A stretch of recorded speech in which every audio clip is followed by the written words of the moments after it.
this is Tori Perky, and from my homeschool to your homeschool, today I want to talk about how you can know whether your homeschooled kid is ready for college. I mean, how do you know? Especially if they haven't done a lot outside of your little homeschool community. Maybe they've taken a couple classes, maybe they've even taken a class at the high school. You know, it depends on your situation, but how do you know if your kid is ready to leave home, fly the nest, and actually tackle that college thing? Well, today we're going to talk about a list of things that you can kind of run down to know whether or not your kid is ready for college. Now, what I'm going to tell you is some of these things that I'm going to talk about, I actually have made other videos for, so if you're watching this somewhere other than my blog, feel free to click on the link and check out the link to the actual blog post so you can see the videos that go along with some of these topics. Also, I just want to mention that this is a really interesting time period for a homeschool mom. And the reason is you've kept your kids close, right? And intentionally. A lot of us homeschool because we want to be more involved in our children's lives. We want to be more involved in the education. We want to be a part of the journey. And we want to instill our values. We want to help them grow up to be successful adults in an environment that nurtures and respects them. Regardless of all the reasons that you chose to homeschool, at some point you have to let your kids grow beyond the walls of your home. And that can be a really different experience because you have kept them close. This may be the very first time they've been gone for a long period of time, whether it's just a day-by-day thing, or they actually move away and go somewhere else. And so when you start to think about this, it can bring up a lot of emotions, a lot of experience, a lot of thoughts about, have I prepared them? Did I do a good job? Have I failed them? You know, and so what we want to do is help our children be prepared and be as successful as possible. We want them to be ready to leave as much as we have worked to keep them close. So what I want to do is just go down a series of questions you can ask yourself, and all of these questions were listed in a book called The Self-Driven Child, and I will leave a link to that, down below or up above or wherever you're watching this video. It'll also be on my blog, and that book had a whole chapter on your child's readiness for college. Absolutely recommend the book. It's fabulous for lots of reasons. But I loved this chapter in particular. I marked it. I actually found myself calling everyone I know and saying, "You're not going to believe what I just found out. There is so much good information here. I wish I'd had this years ago." I'm one of those people. So if you have a friend like that, I'm sorry, because we just get so excited when we find new things that we want to share. So I'm excited to share this with you today. Okay, so let's talk about this. This is all about college readiness. And there's about 9 questions, some sub-questions that you're going to ask yourself. So bear with me. We're going to go through these one by one. Okay, so number 1, first question. Does your child understand themselves and how they do things best? Do they understand how they go about moving through their day? Do they understand what they're good at and what they need help with? Do they understand themselves? Do they have a sense of self-awareness? That's question number 1. Question number 2, can your child self-regulate?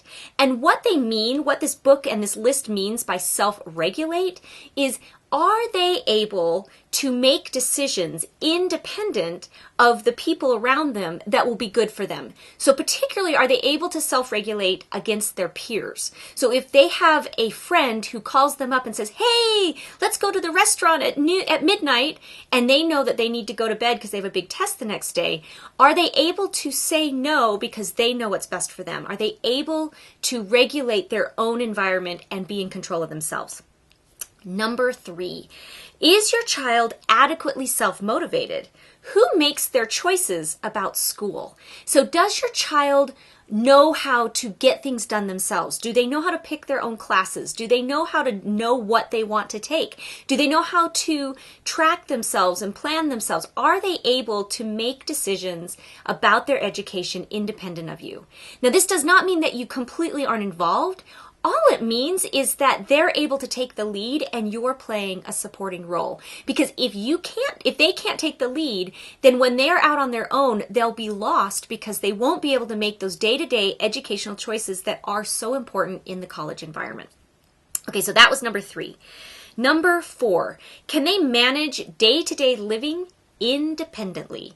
Independently means, can they do their own laundry? Do they know how to cook? Do they know how to take care of a vehicle if they're going to take a car to college? You're looking at, do they have the life skills to live on their own? And it's unfortunate how many kids go to college who don't have this. Now, I don't think this is as much an issue in the homeschool community. I think that my experience has been that in the homeschool community at large, we are really, really focused on making sure our kids have life skills, and we have the benefit that they've been home to learn those life skills while they're also getting an education. But I do think it's a good thing to ask yourself, do they know how to make doctor's appointments? Do they know how to, get themselves to a doctor's appointment, have a conversation if they need to figure out information, all of that. Okay, so that's number 4. Number 5, does your child have a healthy way to manage stress? College is stressful. Life is stressful. And how does your child manage themselves when they get stressful? Do they do it in healthy ways, like go for a bike ride or a walk or exercise? Do they do some kind of calming exercise, whether that's meditation or playing a musical instrument or reading or, anything that they do that is a really healthy way to calm down, as opposed to watching television, eating, playing video games? There are some really unhealthy ways to manage stress that will not serve them well in the college environment. So just kind of being aware of your child and where are they with their ability to manage stress. Okay, number 6. Number 6 is your kid burned out? This is a really honest question to ask. We can get in the mindset of, well, my kid is done with high school, it's time to go to college, or whatever age they are, and just think it is the next step to hit, without taking a step back and saying, would they benefit from some time off? Would they benefit from that gap year that happens outside of the United States, where they go out and they work, or they do an internship unpaid, or they travel, or they do something else that allows them to just explore other aspects of their personality and who they are that's not educational? Do they just need a break where they go to work and they come home? How has their educational experience been so far? And would they benefit from some time off? So number 6 is your kid burned out? I think it's a really great question to ask. And sometimes the answer might be a little hard to come to terms with, but it's a great question to ask. Okay, number 7, does your child have the skills they need to do the academic work? Now, hopefully in your homeschool, you have been able to somehow navigate them to the place where they're ready to do college work. But you know what? Maybe you haven't. Maybe you haven't. Maybe your kid has special needs. Maybe your family has been focused on other things. Maybe you have decided to homeschool in a really alternative way and your kid has a really great education, but maybe doesn't have some of the skills that are needed in a college level environment. For example, reading large quantities or listening to large quantities of information, really fast pace, because college moves really fast. Do they know how to write at a college level or at a beginning college level? It's easy to track based on your experience at the end of college, so it's at the beginning college level. Do they know how to study and for a big exam? These are skills. These are not knowledge, but if they don't have those skills, it might be beneficial to either do some remedial work. When you're going to college, it's not going to feel remedial, but finding ways for them to pick up some of those skills before they start, if you sense that learning those skills on the fly is going to be kind of hard for them. So that's number 7. Do they have the skills to do the academic work required in the college environment? Number 8. We're almost done. Does your child know how to ask for support, academic or emotional, if they need it? And do they know where to go to get that support? Do they know how to create that support around themselves? A lot of kids struggle in college if they don't know how to get to the academic advisement center, to get to place, and it's called different things in different universities or colleges, but where they get support for disabilities of any kind. Do they know how to go find for that support, and are they willing to ask for it? Do they know how to recognize when they're struggling in a situation and ask for help from a tutor to take advantage of the writing lab? Schools nowadays provide a plethora of opportunities and support, but the kid has to know how to take it, and they have to want to actually go get help. The kids who get help are very successful in college almost across the board. The ones that don't often struggle. So does your kid know what they need, and do they know how to find that? Do they? That's number 8. Number 9, can your child manage a social environment that's complex?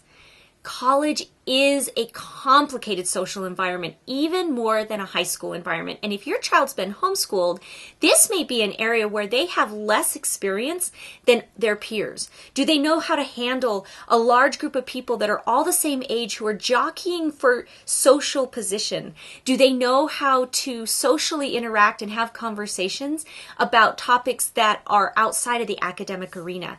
Do they know how to handle the romantic relationships that are inevitably going to start happening once they're in a college environment? Do they know how to date? Do they know how to say yes? Do they know how to say no?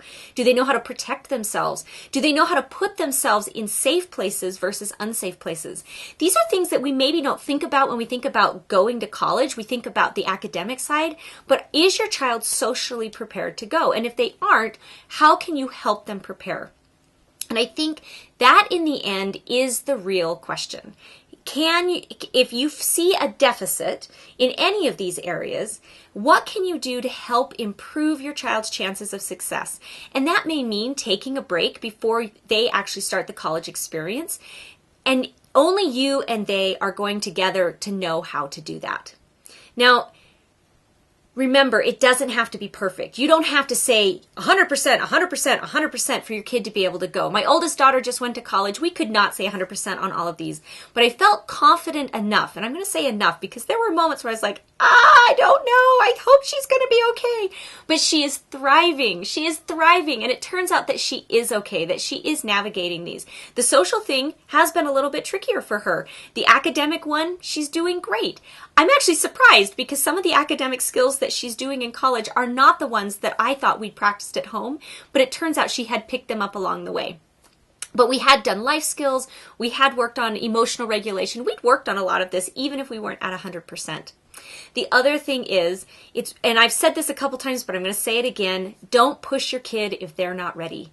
That is the number one recipe for failure in college, and you don't want that for your kid. Nobody has to go to school at 18. There are so many routes to success. Some take you through college, some don't. And if you head through college, not everybody has to go to college right out of high school. Not everybody has to do college early. Some people do college at 20, 21, 22 after they've done something else for a couple years, and that's okay. That's okay. As homeschoolers, we're used to tracking differently, taking all different alternate paths.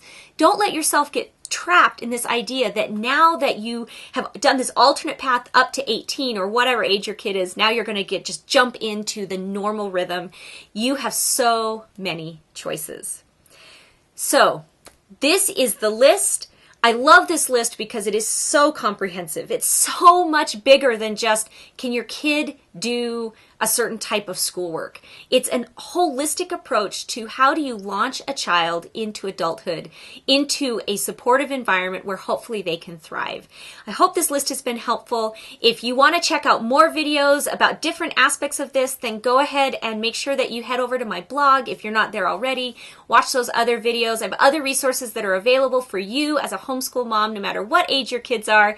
And I make these videos every week because I want you to be confident. I want you to be successful, and that's why I make those resources.